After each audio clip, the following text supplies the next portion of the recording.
Dear ladies and gentlemen, good evening and a very warm welcome. I'm very happy to have you here with me or with us here at the premises of the Diplomatic Academy in person.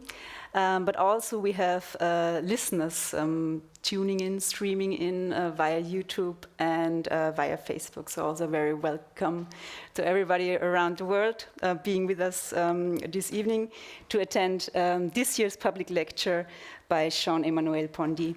So a quick introduction of myself. So I'm Katja Kalkschmied. You see 50% of the in-house economists. It's me, and it's Martin Feldkircher. And for me, it's an honor to introduce Jean-Emmanuel Pondi and to moderate this year's discussion of the public lecture that will follow the presentation that we will hear. So Professor Pondi is a very familiar and very welcome face at the Diplomatic Academy. He is with us, he's giving lectures, he's giving public lectures, he's teaching since 2004. So last year we were celebrating his long-term relationship with the Diplomatic Academy, and I was asked by our Dean, Markus Kornprops, to say a very loud thank you, and we are very happy to have you with us and to keep you with us for the future too. So Professor Pondi is teaching at Diplomatic Academy students on topics of conflict resolution in Africa and dynamics of African integration, which will probably feed into this year's lecture at one point or the other too. So Jean-Emmanuel Pondi himself was having his bachelor's studies made in Lyon. He had a Master of Science in Political Economy from the London School of Economics. He had another Master's of Philosophy in International Relations at the Cambridge University. And he obtained the PhD in the United States at the State University of Pennsylvania. He was then moving back to his home country, Cameroon, where he began his career at the Institute of International Relations of Cameroon at the University of Yaoundé. And he stayed there. He moved up to become head of the department. He got the general secretary. He got the director of the institute. And presently, he's the vice director of the University of Yaoundé. So today, Professor Pondi is a very distinguished scholar in the fields of political science and international relations, especially African international relations.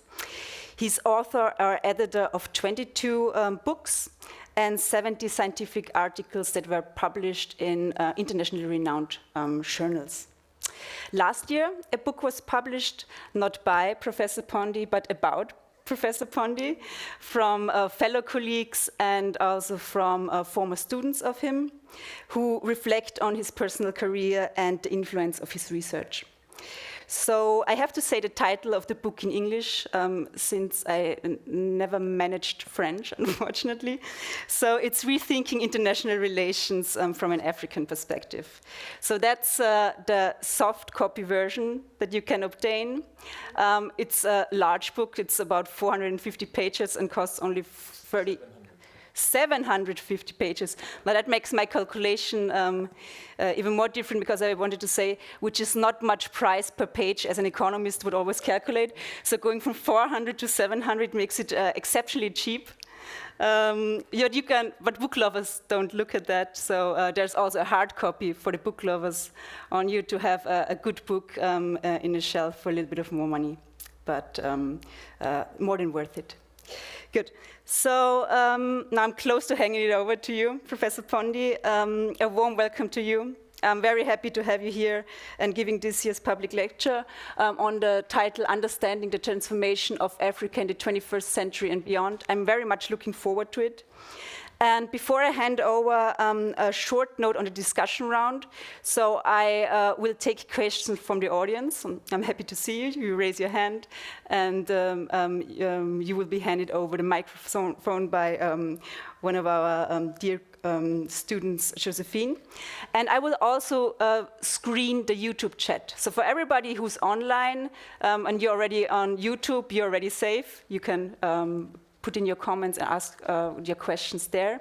I will then screen and recite them for you. And for those who are with Facebook, if you want to comment, just go on our YouTube channel and please put your comments in there. I'm very happy to have you and have you heard in here too. So very much looking forward to it. Professor Pondi, the floor is yours. Thank you very much for this kind presentation. I'm very happy to be back at the Diplomatic Academy in Vienna. I must say that it's always a pleasure to be here.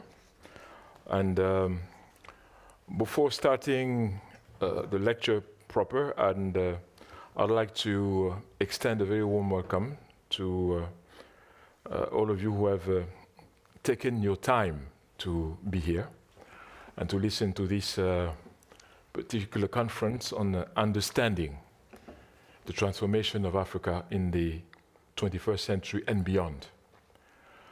I would like to ask you to accept the warm greetings from two institutions. The first one is the ICT University, which is in Yaoundé. The president of that university has made sure that he asks me to say hello to all of you, and I would like to do that. The second person is the director of the International Relations Institute of Cameroon, His Excellency Daniel Urbain Ndongo, who has also asked me to say hello to you and extend a warm welcome. Our Institute of International Relations is a partner of this academy because they will belong to the same group of association of schools of international relations and academy, which used to meet every other year here and I think at Georgetown University in the US. So having said that, I would like now to move to the subject, which is the general introduction will be done just by saying that, in fact, it's a topic that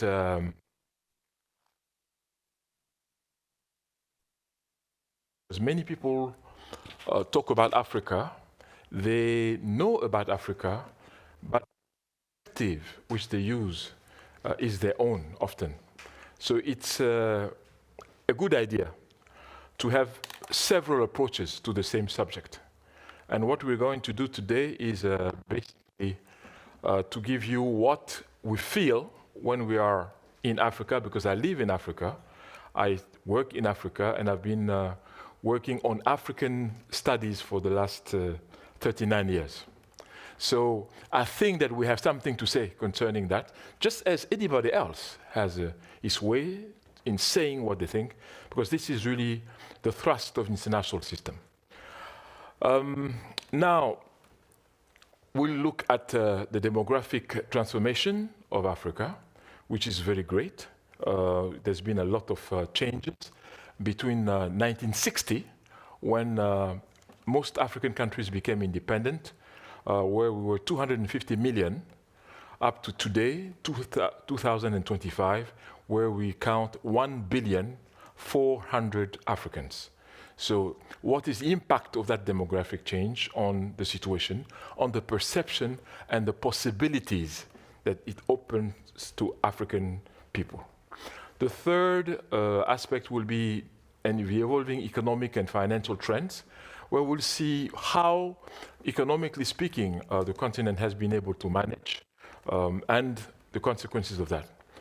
Fourthly, we'll deal with the changing educational, cultural, and technological landscape. Here, we'll really focus on how technology of today, the digital world, has included Africa in a very dramatic manner and has made Africans see the rest of the world in real time. And I think that particular aspect is not often taken into consideration, because you still have people who think that news then don't get to Africa, that maybe we are shielded from what is happening around the world. And I will try to show that that is not the case, and that whatever happens anywhere in the world, in real time, of course, we are informed, and we also follow whatever is going on around. The fifth discussion will be on the significant level of diversification of African trade relations, that between the year 2000 and the year 2024. There we will see that maybe it is here that the explanation of the changes, the mutations, the fluctuations, and the recomposition of African position in the world may be due to this particular aspect. And then finally, we'll get to how to evolve from mentorship to partnership. If we are in today's world, there are new things which has to be probably approached as far as relations with Africa are concerned.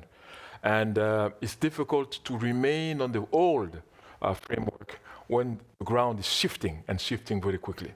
It's important to be up to the changes that are occurring in front of us. And in concluding remarks, of course, I will be closing my talk. So let us start, and I already said why the choice of in fact, if I could have just a drink, I would show what I'm trying to say. Yes, if you could, just half of it, so that I will try to. This is not water from the Congo River yet, but maybe one day. Thank you. Okay, so this glass which we have here today, some of you, if I asked, how do you see it? Some in this room will say, the glass is half empty. And I think they will be right. Others will propose another answer by saying the glass is half full. And they too will be right. Because in fact, when you look at it, the half is at the same time half full and half empty. But the theoretical approach to this, the conceptual framework is different. If you say that the glass is half empty, it means that your theoretical approach is from the top down. Because where there is a gap is at the top. But if you say that the glass is half full, it's from the bottom up, because it's from the bottom that you have resistance and also fluidity. So in fact, we're not describing different things. We're taking opposite hypotheses to describe the things, even if it is different, yet the hypotheses are opposite. So I suggested when we tend to see Africa, we tend to evaluate Africa, some come with the notion of the half-full bottle or glass, and others come with the idea of half empty. And I think that is where the beginning, the foundation, is different when we start to analyzing.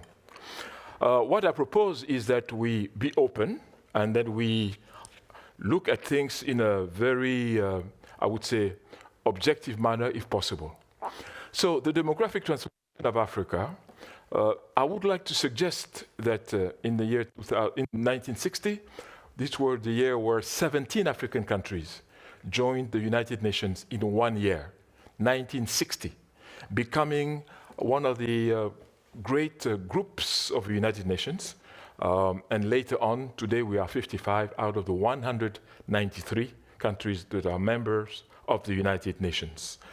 And you see in 2025 will be 1.5, 1 billion and 500 million.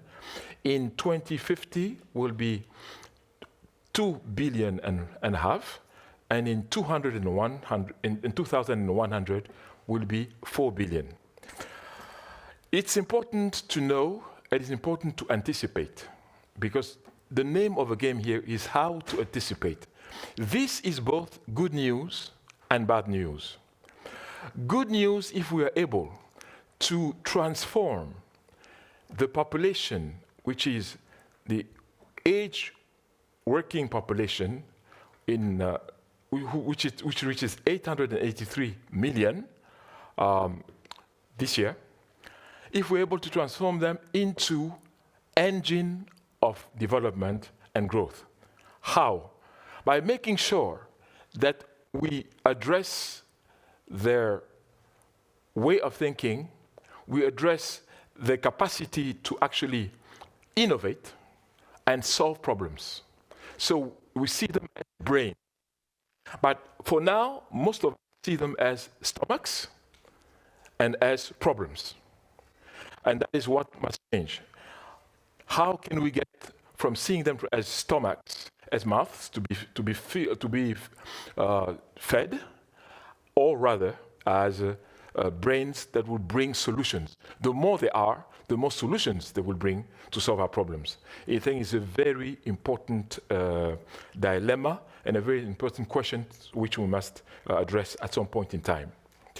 The median age being 19 means that half of the population is above that age, and the other half is below that age, which makes for a very young population indeed. But as I said before, we should transform the young population as an engine of growth, as a source of innovation, bringing forth solutions, and so on and so forth. So I think it's important. Now, the per capita GNP of Africa in the 1970s was not very high, between US dollars. It has grown a little bit in the year 2000, but now we are on the range of 3,000, which is a lower middle income, or lower. Very few are above that. You have the Seychelles, 12,000, and you have Mauritius, which is around 11,000 as well. Libya, which used to be 12,000, is now, unfortunately, around 6,000 and 6,500, following what happened there. And we were told that things will go for the best, but we have to see. So the per capita GNP is one way of looking at things, of course. But another way of looking at things is also to see that the population lives more and more in urban areas. Whereas before, Africans were known for living in rural areas. In the 1960s, about 80% were living in rural areas. Today, in fact, it has become more and more urban. You have countries where you have more than 60% who live in urban areas. And we have the biggest cities now. You take a city like Cairo, 20 million. You take a city like Kinshasa, 15 million. And so on. So these are huge cities which also pose challenges for development. But when we look at the evolving economic trends, this particular chart is interesting. Why? Because it shows you the part that Africa detains in world production of the important minerals in the world. And you will see that those minerals are many, and they are strategic minerals as well. They help for the industry, they help for health, material, they help for automobile. So you can see that Africa detains, by and large, a lot of these on her soil. And what is interesting is the ranking in terms of production. And you see almost here everywhere except two places. For manganese, it's only number 2, and for aluminum, it's number 7. More importantly, perhaps, is the ranking in the reserves and the percentages of what is left in Africa. Because after almost 500 years of exploitation of those, for some reason, there are still the majority of these minerals still with us in Africa. You can see, for something like diamond is 80%, which is a lot, but coltan, particularly interesting. Coltan is really the name of the game today. Everything that we own, everything that we have, based on that, and of course the cell phones and all the digital industry is around that. And in one country, the DRC, you have the majority of those of that particular material. So it's interesting to see that all this is in Africa, but what is interesting today is that we should stop just giving the list of the different minerals, because the industry has changed. When you take a car, which costs, for instance, 10,000 euros, for instance, in fact, the price of the minerals which we are having here is less than 3,000. The rest is the process of manufacturing, of transformation, that gives it added value. So it's important for us to stop just thinking in terms of raw material, because what gives wealth, what gives added value is the process of transformation. And that is why it's important that process of transformation, we plead so that it takes place in Africa. Because then we'll have products what we'll be selling at higher prices, one. Two, we'll be creating jobs in Africa, which is a good thing for immigration, because believe me or not, most Africans do not want to leave, but many are forced to leave because they think that there's no other alternative but to go. But if you ask them, many would prefer stay there. So it's enough for us to say that the price of commodities today is driven more and more by the capacity of exchange, of transforming the product and having it a more industrialized product. That's what gives it value added in terms of money and in terms of its use. So I think it's very important for us to understand that. Now, the changing educational, cultural, and technological landscape. It's important for us to understand that Africa is not a static place on Earth. It's important to understand that we can also adapt to the changing environment in order to be in conformity with our own needs. For instance, when you take internet penetration or usage, you will see that the way internet is used in Africa is not exactly the same as here. Here you have the computers, you have the laptops and so on. In fact, the majority of the Africans, what they use is their telephone. It is their telephone that serves them in order to do buyings, to go to the shops, when they go to the farms, when they order farm products, when they order how do you call the thing you put in order to multiply the production, and so on. All these, they use their cell phones.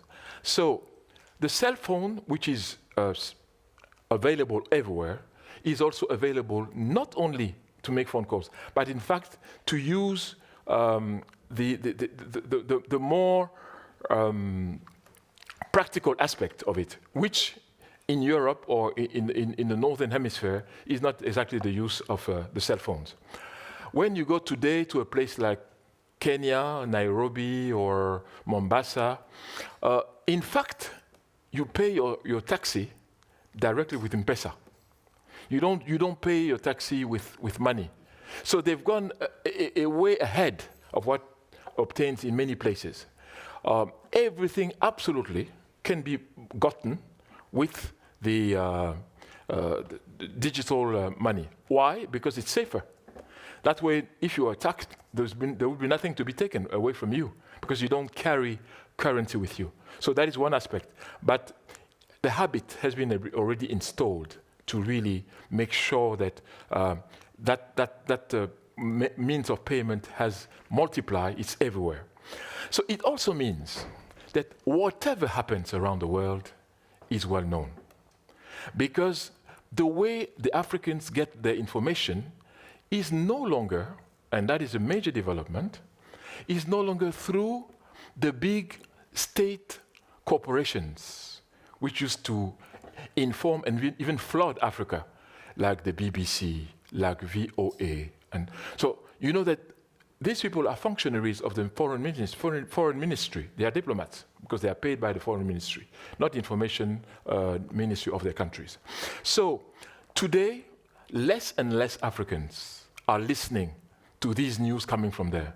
In fact, most Africans rely on alternative means of information, which is closer to people who have lived things and who relay them through tweets or through TikToks or whatever. And that information is really proximity information, rather than what is the institutional information. And I can tell you that not many people listen to that anymore. So that leaves way for comments, because people tend to be sharing information as also. The minute something important happens, it is shared within the next 5 to 10 minutes. So the multiplication of information is very quick in Africa. One of the things that happened in Africa is that fixed phones were not very much popular. And in fact, that handicap turned into something good for us. Because we didn't have infrastructure for fixed phone, it was very easy to evolve with mobile phones, very easy. Because that mobile phone technology met the African everywhere, wherever he was. So I think that in terms of the level of information, we should retain that the Africans are extremely well informed. And today, we have other things. We have regional news, which are in our own languages. So if you don't understand French or English, you will see that in Swahili, there's a whole desk of information in Swahili, where 300 million people speak Swahili, for instance. So it goes across Uganda, Tanzania, Kenya, for instance, or Bambara, or Hausa, and so on. So these are trans-African languages, and many of the Africans today are using those trans-African languages, which are spoken by hundreds of millions of Africans. So I think it's important to have that in mind, because when we have said that, we move now to an aspect which, to me, is very crucial. And that is the diversification of African trade relations between 2000 and 2024. Here is, in my view, one of the keys of understanding how Africa has been transformed or has transformed itself. In the 1960s and 1970s, most African countries were locked up in a bilateral relation with their former colonial country or former colonial administration. They did not have the choice of whether or not to accept a proposal. It was either you take it as it is, or else you will remain without anything. But between the 1970s and today, what we see is that there's been a multiplication of partners who do not come with the idea that the proposal is either you take it or else. We see here that the European Union still presents itself as the number one partner. It may be partially true, because with 280 billion euros, we are now in 2024. When you add simply the three that come down there, the three simply, meaning India, 103 billion US dollars, China, 267 US dollars billion, and Brazil, 265 billion. If you take these three, you can see that the weight of the trade with the European Union does not really match up quite. And I also said that with the European Union is a very old and historical undertones, that relation with many of the African countries anyway. So what we see today is a high diversification of the trade relations, which go to the transformation of Africa itself in terms of its own infrastructures. If you go to Africa today, you will see that the number of kilometers of highways, of railways, of airports, of bridges, of hospitals and sports arenas, it's tremendous. And many people don't realize that that is due precisely to the capacity of the Africans, henceforth, to be able to negotiate, to be able to trade, and to be able to tell what it is that they want. And even, sometimes, to blackmail some in order to get other things. So I think it's interesting to see that that possibility exists. And the partners of Africa tend to provide different things to the continent. When you take India, for instance, India has a lot dealt with the ICT domain. That's what they do, and telemedicine in particular, pharmaceuticals and telemedicine. They do that. China is all-encompassing, basically, with a lot in the domain of infrastructure building, which is quite striking, I would say. Brazil has started something very interesting, is to teach the Brazilians their African origin, which before was not the order of the day. It's President Lula who actually brought that. And today you have 500 firms of Brazilian origin and nationality that are in Africa as a result of this bridge open between Brazil, which is next to, not far from Senegal, really, and the rest. Russia, of course, agriculture, health, and the military personnel, which people are really obsessed with that. But we'll come back maybe when we talk on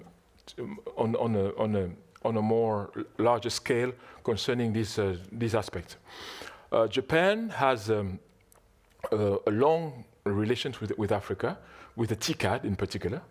And a very memorable fact is that Japan has made a donation to Africa in 2022, $30 billion US dollars. But it will be done given in three installments. What is strange is that African countries have accepted that. At the same time, they have contested and protested when other partners have proposed to give aid money, saying that this is no longer the time for aid money.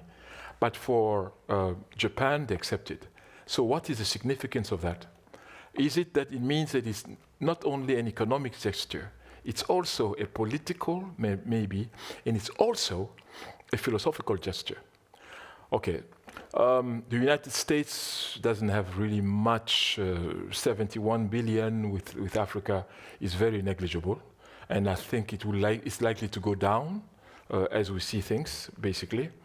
And on top of this, you have the BRICS New Development Bank, which has pledged to give yearly between 70 and 100 billion US dollar in order to build infrastructure in Africa. When we finish the presentation, you will see why I insist on infrastructure.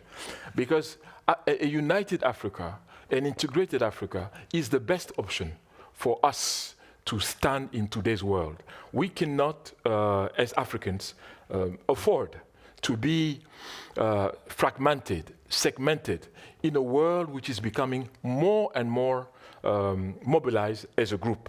It's very important for us to understand that. So, what transpires from this particular chart here is that the diplomatic imprint of Africa has more than quadrupled. In other words, where before the Africans were confined to the former colonial type relationships, today they have been freed from that. Because the people and the countries and the structures that are dealing with Africa have no reference to the colonial past. In fact, that is even one of the reasons why they succeed, is because they don't make any allusion to that. And the way forward is precisely without any kind of colonial approach. Many people have criticized China and Russia and Turkey recently, but what the Africans say from their perspective is that none of these countries has had a colony in Africa. And I think it is not just a historical aspect. It is to say that there is a time for everything.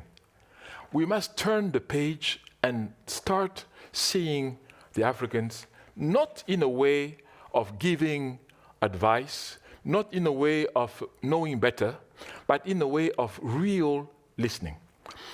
It is one thing to hear. It is another to listen. And we have the feeling as Africans that we are being heard but not listened. It's very important to bring that difference, because hearing is something and listening is another. We are being heard but not being understood. That is also another aspect, because it's important to see things in the way and in the shoes of the person who is expressing them. And the feeling that many Africans have is that there are pre-arranged packages which do not take into consideration the real needs of the Africans. And that is why some other offers have prevailed in terms of choice. Because many Africans had the feeling that this choice will solve this specific problem. After 65 years, many Africans have started having doubts on the ability, for instance, of the peace missions to actually accomplish their duty. Because the reason why they were there is to bring peace, and in fact, disorder, trouble, and chaos went up. So the question was asked, what is finally the reason for their being here? And another aspect, which is important when analyzing the Africa of today. We have the means to know what's going on, of course, as I said. We were told that we should be wary of certain countries, for instance, China. But at the same time, we also were facing some newscasts showing certain things. For instance, there was an explosion that occurred in the Chinese seaport of Tianjin in the night of the 12th and 13th of August 2015. And it's a tragic event, all the more tragic that 50 people lost their lives. And anytime human beings die, it is a matter of serious sorrow. And 700 others were injured. So it was a very serious matter. I repeat, it was August 2015. But what the Africans discovered, and I think it's important for you to know that, is that it led, that explosion led to a destruction of 10,000 cars belonging to Renault and to Volkswagen, destined for the Chinese consumer market. So it means that relationships are very well going, at least certainly until that time. And more than that, at the same port, it's a seaport, there was an assembly line for Airbus A320, which is big aircraft, of course, which was not directly hit, fortunately, but only had a few vibrations that attained it. So why do I say this? Because when you listen to those who talk to the Africans, don't engage in trade with the Chinese because they're exploiting you, because they will take advantage of you, because what we answer is very simple. as much as you have the right to conduct the trade relationships that you decide to conduct, you should also accept that the similar right is attached to us. And we have the right to trade with whoever we think, as long as we believe that at the end we get something which is of interest and of importance to us. In other words, many Africans do not like the patronizing manner to say, don't do this, do rather this, as if Africans were children, what is called the infantilization of a continent. And I think that that kind of attitude is not conducive to serene cooperation, to level-headed discussion. It's important to understand that everyone has a sense of what is good for him or for her, and that we'll work for that to happen. We may be wrong, we may make mistakes, but it is our mistakes and we should assume and pay the price for those mistakes. But so, there's a lot of confusion and uneasiness in Africa today, because we have a feeling that you think that we don't take into consideration 300 years of suffering, and that we don't factor that in our discussions. Yes, we do. We do. And people say you're leaving a situation of constraint to get into another situation of constraint. I can tell you that no. So we will talk about that as we close this discussion. But it's important. But it's important to make sure that what is happening in Africa is also apprehended in a very cold-blooded manner. Not everything is okay, of course, in Africa. The people who will carry the change on the continent are the young people. And they are the youngest population on earth whom you find in Africa. And I told you in the beginning that it could be either an engine of change or a very dangerous obstacle to growth.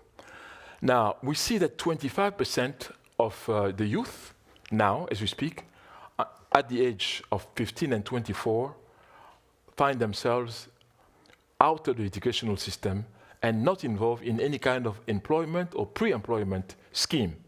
This is a UNESCO report, 2024. This situation is preoccupying. Why are they in that situation?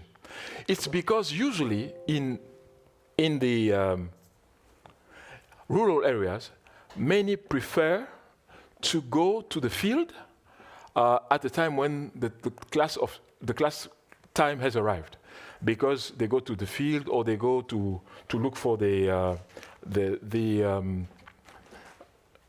cows and so on, or they go fishing. So it's important to make sure that that way of doing is reprimanded, and the parents do let the children go to school at the right moment. The second aspect is the persistence of a gender disparity or gender gap in the STEM.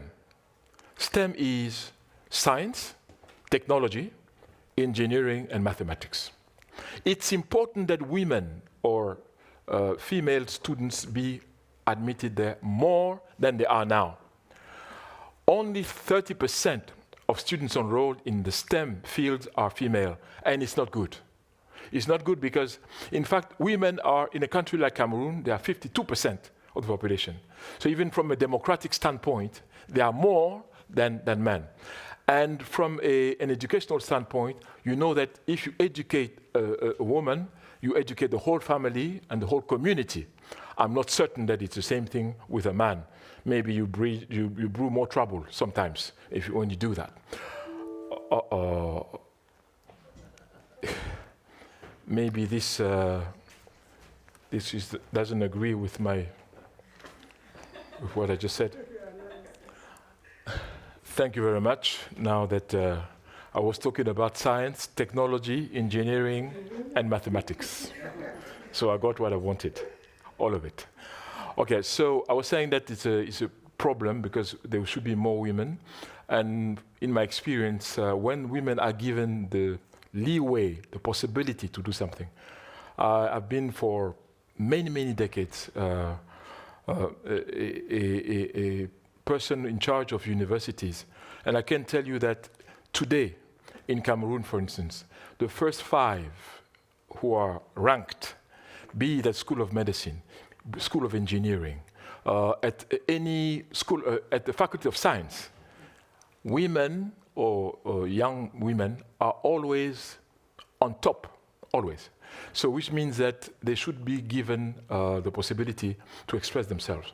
And maybe that's why some men are a bit crossed by that, but it's true that the excellence often seems to be on their side. And as I said before, society would be better regulated if they were able to get better wages, better work conditions, and possibility to blossom professionally. It's very important.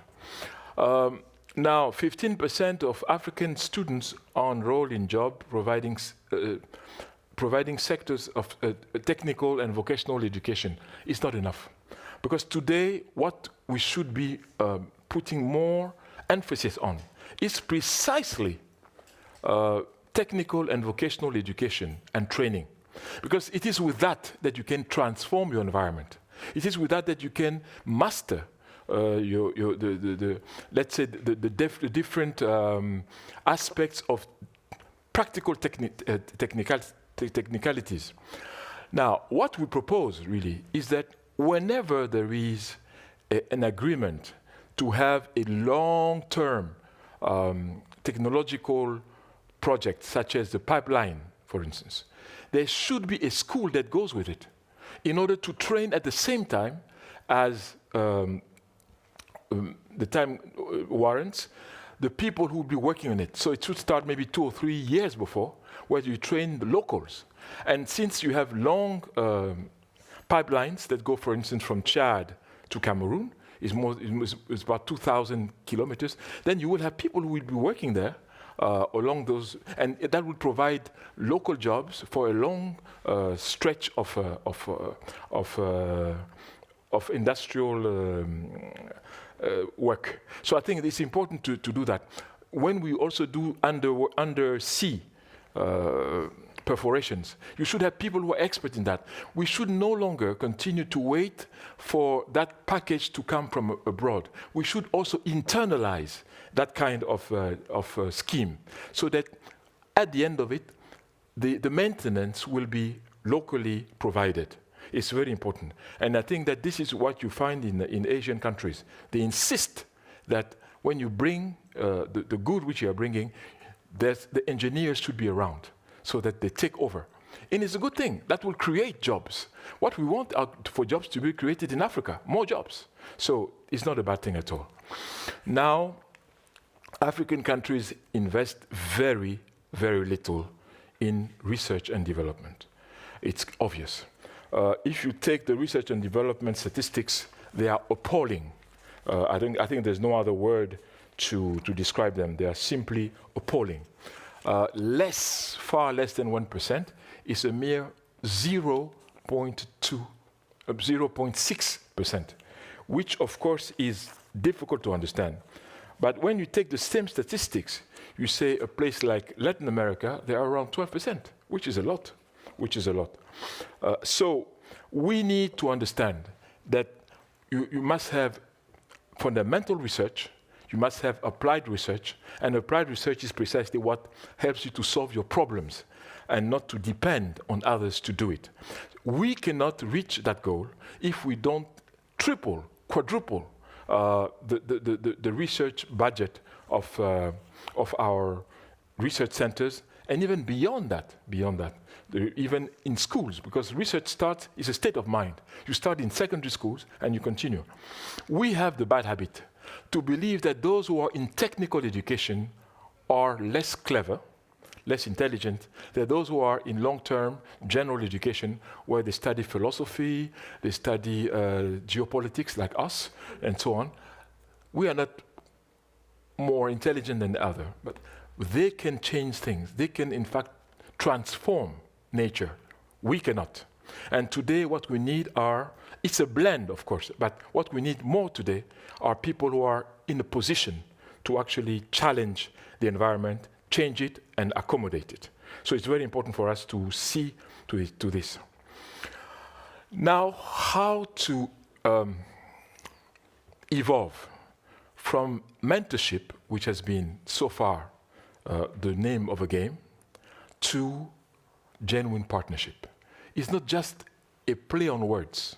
It's a very serious transformation which is being required here.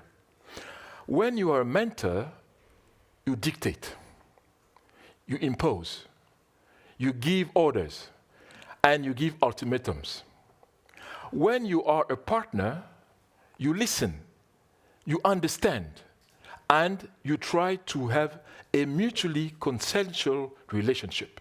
It's extremely important to understand the state of mind of the two people who are at the center of our description here. So, in which way? When we take important projects for Africa, it's important to ask the Africans, what are your views on your important projects? Important projects cannot be the ones decided by the World Bank or the IMF. It cannot be. It has to be decided not even by people who live in these urban centers. We should no longer continue to consider people who are village dwellers who live in the rural areas as second-class and second-hand citizens. They are not. And it's not because they don't speak either French, English, German, or Spanish, or Portuguese, that they are second-class citizens. No. In fact, you have in them a wealth of knowledge and of expertise. We should take them as the expert they are, because they've been working with the soil for hundreds and hundreds of years. And they may have solutions which may elude you clearly. So I think we should have partnership with them as well, taking them as those who are the custodians of endogenous African knowledge, which has been on for thousands and thousands of years.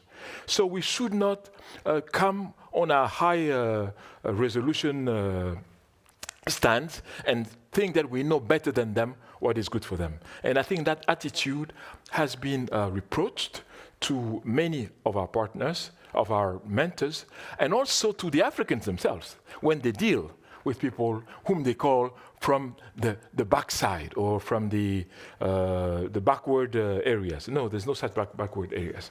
So among the aspects which may be of interest, really, I've selected investment which, in my view, could help Africans. The first such investment today is a Trans-African Highway.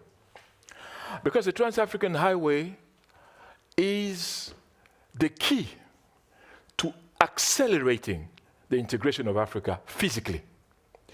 And it is 60,000 kilometers when you take all aspects of that Trans-African Highway. 60,000 kilometers. It's huge. It's extremely, extremely important. Cairo to the Cape, 8,000 kilometers.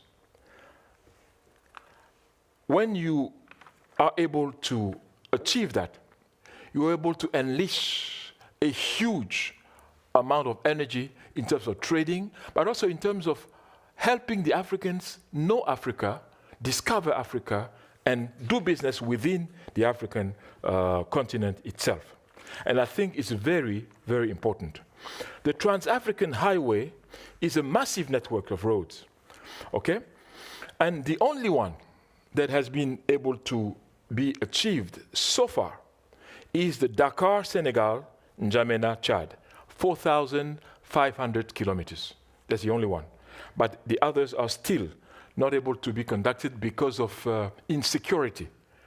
And in fact, if they are there, they will help the security aspect because there will be security spots on them. And why not also think about having railways not far? Because in terms of security, when the railways are not far from the highways, it makes things easier for the people who are in charge of the security.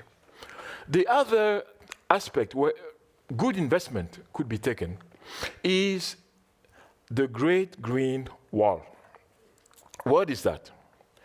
It is an ambitious project to combat desertification and promote sustainable development in the African Sahel region. In fact, it aims at restoring 100 million hectares of degraded land, 100 million. That will create 10 million jobs. It spans across 11 countries, 11, of the Sahel region and beyond, including Burkina Faso, Chad, Djibouti, Mali, Niger, Senegal, Ethiopia, Sudan. And it's a very interesting because it has to restore vegetation and at the same time creating jobs and creating know-how, scientific know-how. I think such programs are people-oriented. They will have to change the quality of life of the Africans on the ground. And people will see the exact return on investment as the programs evolves. And I think that's the kind of programs that we are really fond of. And then the last one which I have selected has to do, I don't know what, the consolidation of the African continental free trade. The African continental free trade is the largest free trade area in the world today, with consumption patterns, consumers of 1.4 billion. It is extremely important that it should serve as a launching pad for Africa. It's very important indeed. The hope is that it will increase intra-African trade by 52% by the year 2035. So it's the reason why intra-African trade doesn't increase is very simple, because we produce the same things. Because the market of Africa was not oriented towards an African consumer. It was oriented towards an extra-African consumer. So most of the goods were drawn, taken either to the port or to the airport, and left Africa. And that's why should I buy Ghanaian coffee? Why should a Ghanaian buy Cameroonian coffee? Doesn't make sense. So that's why most of the time we cannot trade among ourselves, because we sell the same things for foreign markets. Now, the idea is for the African free trade area to serve the consumer in Africa, so that he can, in fact, help himself and have prices that are affordable. So these are some of the investment which partners and not mentors could actually select, because they will have a great rate of return on the well-being of the Africans as such. It will be of great interest, of course, for Africa's partners to strive to understand the multi-layered nature of the transformation. I've tried to show that it doesn't come from one aspect. It comes from many different angles. You have the school, you have the curriculum, which has to be changed. You have the attitude of the Africans toward himself. You have the attitude of the African towards other partners. You have the attitude of the partners towards Africa. All this is multidimensional, and it has to be taken into consideration as we look at the way Africa is changing, Africa is evolving.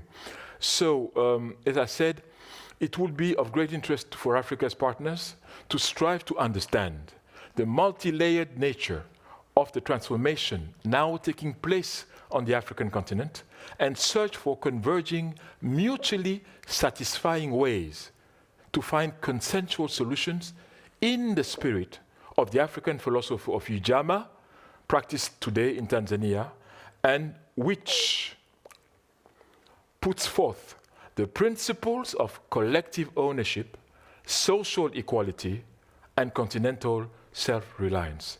I want to thank you very much for your kind attention, and thank you for listening to me until the end, despite the interruptions. Thank you so much.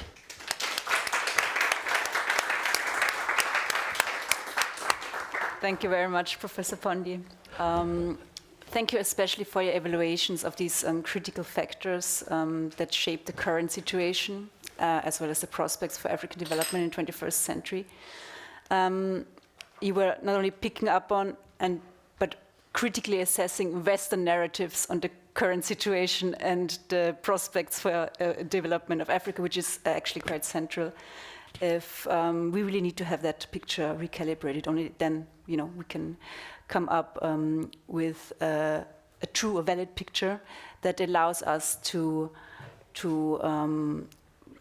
reshape ideas and conduct policy reforms that are actually effective and can increase the economic prospects and living conditions of the Africans, which it is about this partnership. So as like a summing up what I heard, it's African agency and sovereignty in decision-making that should be a precondition for any partnership. That's a critical point that one cannot stop to repeat again and again. It seems obvious, it seems logical. The more surprising it is, how hard it is to establish in this system that we are conducting politics and economics as they are. So I have a bunch of questions, but I know it would be fair to give the voices to the audience. So I invite you to bring forward your questions, your comments, and yeah, I'm happy and looking forward to any discussion. So please, first question from the audience in presence. Yes, thank you for your wonderful summation and discussion here today. You emphasized, and I think everybody agrees, that infrastructure, free trade, transportation, and all those aspects are critically important. My question is, what are the barriers, the major barriers preventing these decisions? I mean, I'm sure there's foreign investment to come in and help with this process, but obviously there's trepidation to do that. But what are the barriers to get everybody on the same page? And can these problems be solved keeping with the huge population growth that is coming in the next decades? Okay. Would you like to collect some? Yes, three. Okay, we collect another two. Hello, good afternoon. Hello. Professor Pondi. Yes, hello. Yeah, I have to say that with a lot of emotion, I have followed this presentation. I was not aware of till the afternoon when one of my classmates from Amsterdam sent me the link, and I live here. My name is Maimunata Ouattara, Ambassador of Burkina Faso to Austria here, and permanent representative to Vienna-based international organization. I am your very student. Yes. 20 years ago. I remember very From well. International Relations Institute of Cameroon. Yes, yes. We were very happy. You see, Eric is here through you. Yes, thank you. Eric was also at the African Union Commission. Yes. Through me. Yes, it's true. Yes. So thank you very much. When you were mentioning 2004, Madam Katja, it was the year of my first encounter with Professor Pondi. And I see the same dynamism, the same honesty, and the same Pan-Africanist in him. Whatever he was saying, I was not surprised, and there were music to my ears because we have learned from him a lot. He's someone who is very trustful, and I was talking about integrity. I am country of Burkina Faso, is country of upright people. Of course. He has traveled there a lot, and I think Africa is on the rise. We have been on the rise, and the beauty of what you have said that I also can is that Africa is not static. We are moving. So hence the importance to also for our partners to change, to to have a dynamic shift on how they deal with us. We are doing same, but you have said also, we have been heard, not listened to. It's true, and we are still continuing to work and to be listened, to build new trust. Because the trust that has been there was not a good trust. I will say it's even mistrust. It's time that we review the term of reference of our partnership, hence the importance to move from that mentorship, patronization, to partnership. And not to search to look for aid to Africa, but trade. We have the research, developed countries have the technology. We can partner together in a win-win partnership, okay, to come together for a better world. This is very important. This is the narrative I'm carrying with me, so we be on the same board and we understand, to have a better understanding among us. And the flagship program of Africa has been designed, African Agenda 2063, where we have all flagship programs. We have our priorities there. This is where we want to partner with the world. If we continue to work on the business as usual, I mean, there is partnership diversification that Professor Pondi, you have mentioned here. And what is many times told to Africa is it's a continent of risk. But there is no need for investment if there is no risk. While Europe, for example, is saying there is too much risk in Africa, Austria is saying the same. Others are coming there to partner with us. It's the high time that we transform the risk into opportunities. And we Africans are there for that. So for that, we need not to overlook the Africans themselves, because they know what they want. They know how it works with them. Otherwise, we will be working, talking, with no impact. That's what I want to say, that there is a need to build trust and real trust. Thank you very much, Professor Pondi. I'm very proud of being your student. Thank you. And finding myself here in Austria and in my diplomacy work is thanks to you. Okay. The tree you have planted is now bearing Yes, fruits. I can see that. Thank you very much. I'm very happy. Very happy. It's very touching. So, still, Okay. one more question we take? Or Please. yes. Yes, so my name is Shola, one of your students, also from ATIA. Yes. Yeah, so with respect to the partnerships you mentioned, I said something about connecting Africa and maybe trying to bring partners in to do that. So I was just wondering, why will a partner want to come and try to connect Africa? Because if it's a partnership, it has to be something that mutually benefits them.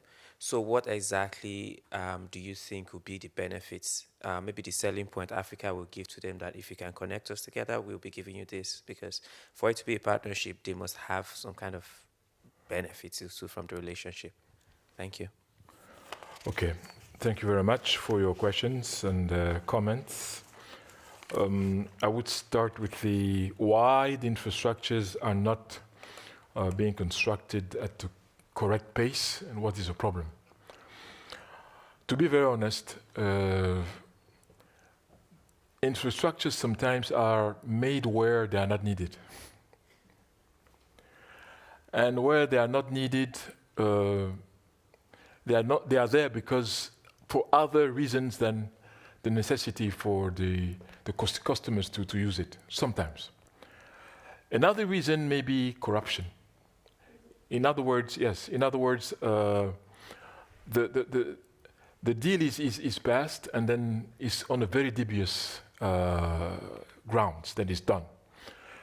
And the people who do that sometimes are not punished to show an example. Why? Because they are the people who actually direct everything. The third reason is that we have a system where we don't encourage the notion of taking the lead to finish something.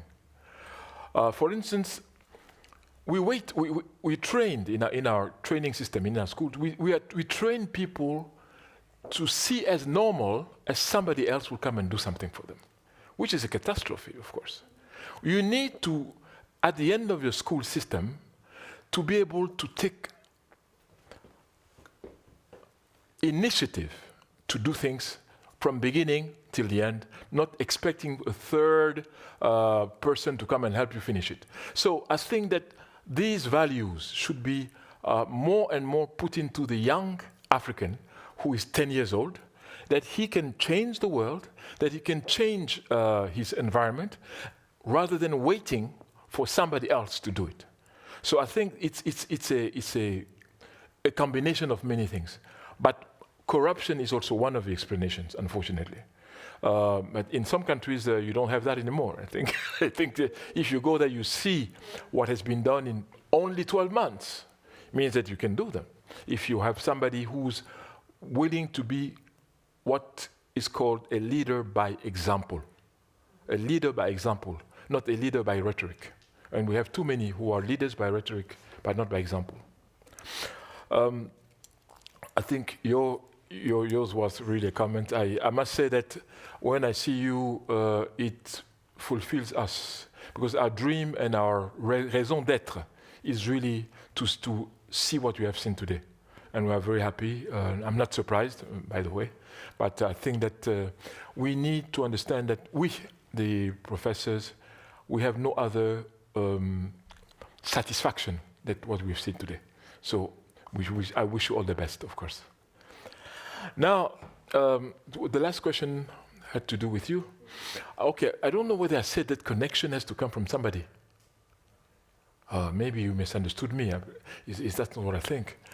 I think that we have in our ecosystems in Africa a lot of very young, clever people who are not supported, because the ones who are in charge of actually carrying them do not believe that they can carry the day.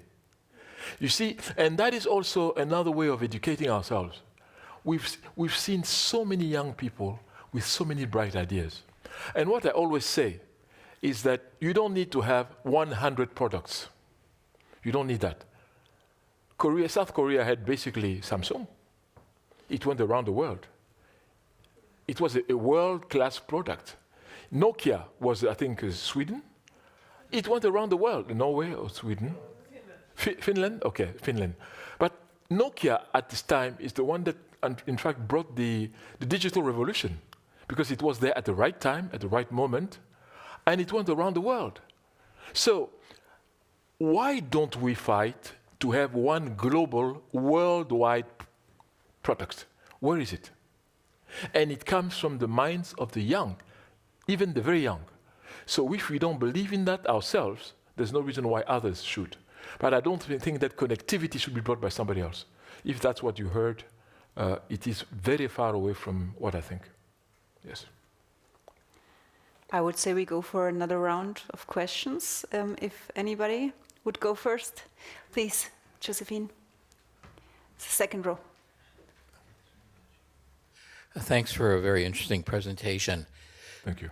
When I was very young, I worked for a man who was Assistant Secretary of State for African Affairs named G. Menon Williams. In 1961, he got in big trouble for saying Africa for the Africans. And he almost lost his job, but President Kennedy kept him on. You mentioned about China. I wanted to talk about China. And I'm curious to know if you think that China is helping Africa or hurting it. Do you think that China has a win-win attitude with Africa? Or is it exploiting Africa? And I'm curious to know about your opinion. Thank you very much. Okay, you're welcome. I think thank you for your presentation, first of all, very, very compelling.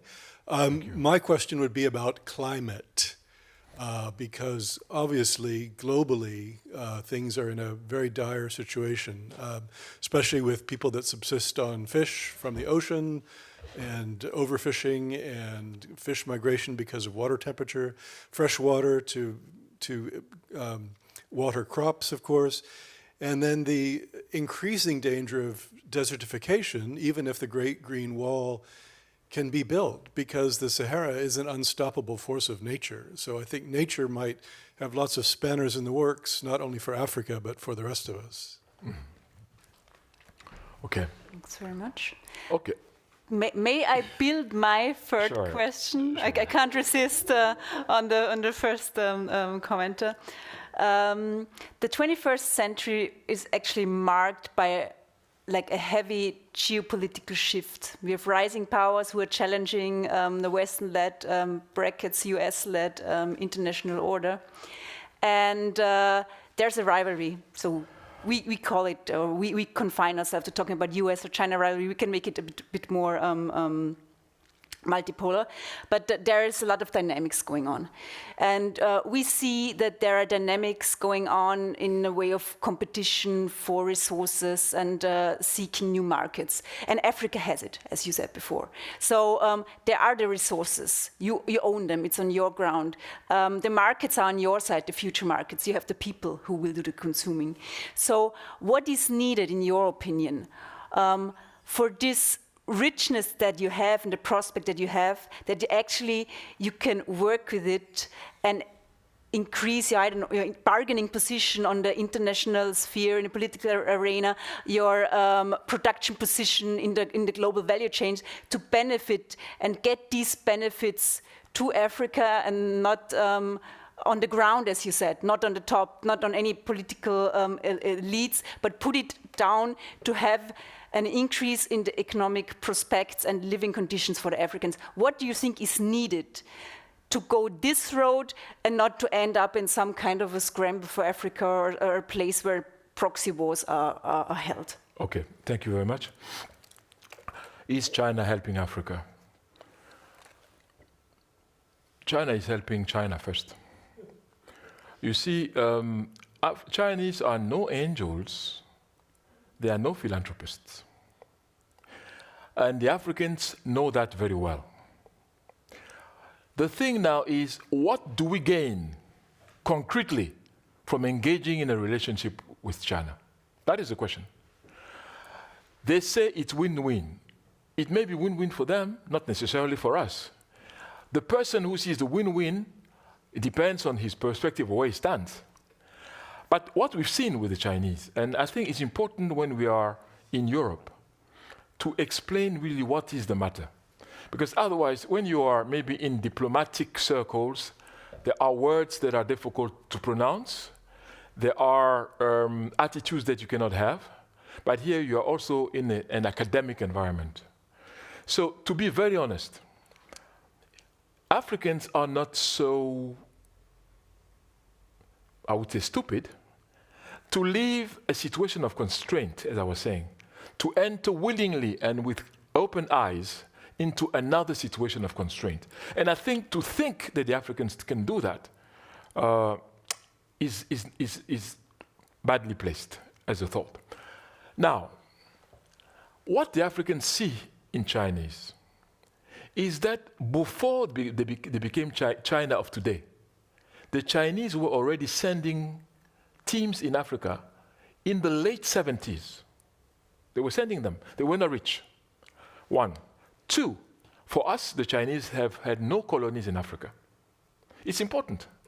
Three, the Chinese recognize willingly that their entrance into the United Nations is due to African push. Because otherwise, it was Taiwan that was considered the Chinese representative, not the Popular Republic of China. It was a concerted diplomatic drive by the Africans that allowed them. They might have done it later, maybe, but at that time, in 1971, it was the push by the Africans. So, if the Chinese come, why have they been accepted? It's very interesting. It's because they didn't say, before we bring aid to you, you must change your system, you must accept this law, you must readjust the other one, and once you have done it, we will see on our terms how to help you. They didn't do that. They came and said, what do you need? And what is very bad is that we never organize ourselves, really, to deal with them. We should have. But what you asked, they gave, but it's not free. It's not free. It has a cost. And sometimes even it has a heavy cost because you have to pay it. And they know the African system of barter, the barter system. You construct a road, we give you gold. You construct a bridge, we give you, cobalt, and so on. So that they understand, and we understand too. So it was a moment of coincidence. But people like Xu Hanlai, Prime Minister of China, he was at the 1955 Bandung Summit with Jawaharlal Nehru of India. So these are not new encounters whom we discover today as the narrative has it. No, they've been there, and I repeat, there are no angels and there are no philanthropists. So it is now up to us to see how we can draw the curtains towards us, strategize, and get the most out of that relationship. It's not the Chinese who should do it. It's us, the Africans. Now, the climate and desertification, I must say that that's also an area where many Africans feel very frustrated because that situation of the warming of the earth is not caused by us, as you know very well. But it is paid for by us in terms of consequences. If there's a place where we can talk about sustainable development as a philosophy of life, I'm sure that you've been to Africa, certainly. It's in Africa. The philosophy of life is imbued in the way we will live. Because we consider every thing as being having some kind of spirit in our traditional way of doing. So even when you plow the soil, you have to talk, you have to ask permission. And when you cut a tree, it's a major disaster. It's usually the object of negotiations before you do that. I'm talking about former Africa, of course. Today, things have changed dramatically, and for the worse, I'm afraid. But I'm talking about an approach to nature. And as you know, the first Human Rights Charter, as I'm sure you're aware of this, of 1236, was a triple charter. It was a charter, the Mandingo Charter. It was a charter for humans, it was a charter for animals, it was a charter for nature's rights. So it was a triple charter, which already in 1236 was taking care of all this. So where we got today is a very, very preoccupying situation, of course. But I think that big summits may not be the real answer to that, I don't think. Because we see after the summits that engagements are not respected most of the time. So the question is, why spend more time in organizing the summit than taking that money to take it on the floor, on the ground? It's better. Because those summits themselves are a problem. They cost a lot. So I don't have an answer. I'm sure that you have a better answer than me. But I think that training of people and conscientization is also part of the game. Because people say we have to cut the trees because we don't have wood but we must find substitutes for this. It's absolutely imperative that we should find substitutes. But I don't have any other answer than, I'm sure you might have a better answer than me. What is needed to spark Africa's value in the world market? I think the first thing for Africa is to have a narrative that has something to do with Africa. Let me give you a striking example. The World Bank, this highly respected and venerated group, some of you may be working there, tell us that you are poor when you have $2 a day.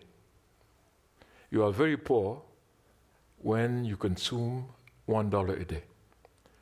But please believe me, in my village, nobody has $2 or $1. Nobody. They simply have no money.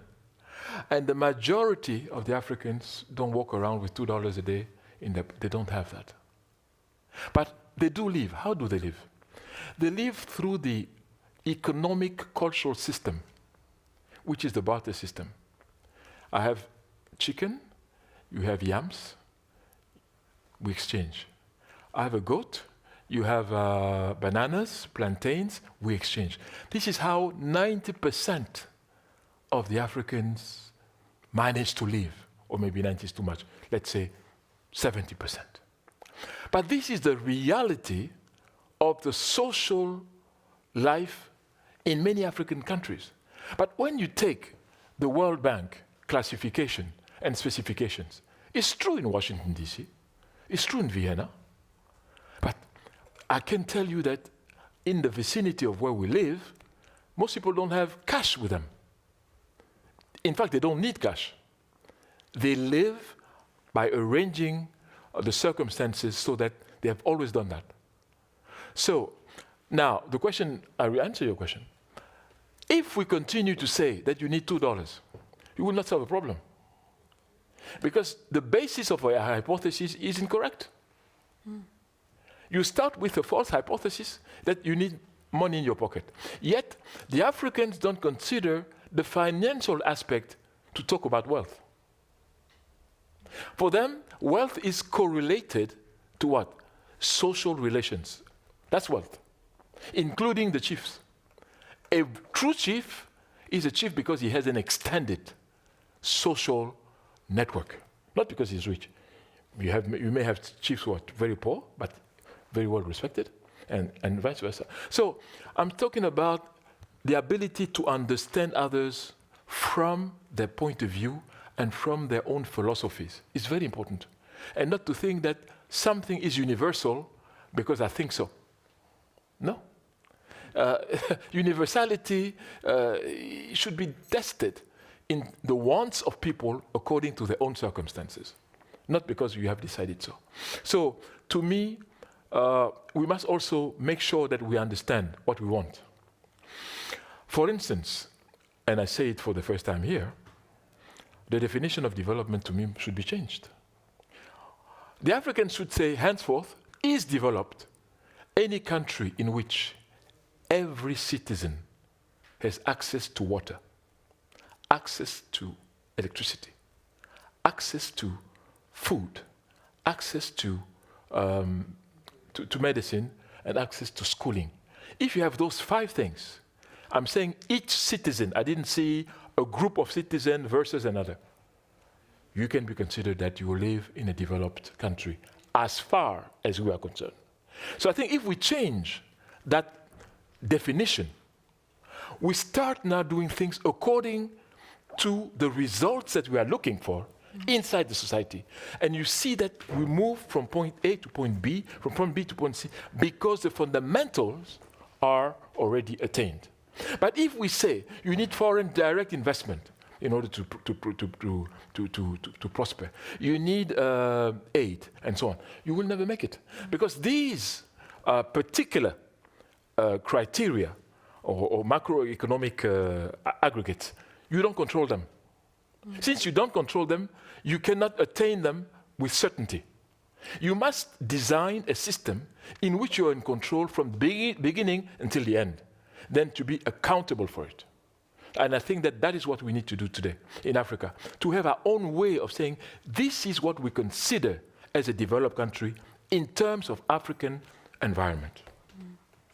Thank you. Thank you very much, Professor Pondi, for your insights. Okay, you're welcome. And opinions, and also for training students to become very successful. That's especially. And thanks to all people in the audience with your contributions and comments. And also the ambassador of Sudan, who's here. We must acknowledge him. Welcome, Thanks for coming. Your Excellency. Welcome to Thank you, and thank you for all of you who have taken the time to come and listen to this, I think, maybe rather intriguing topic. Maybe. Yes. Is your book in English? It has 5 chapters in English, including the chapter on the Academy. Yes, yes. Thank you so much. Good.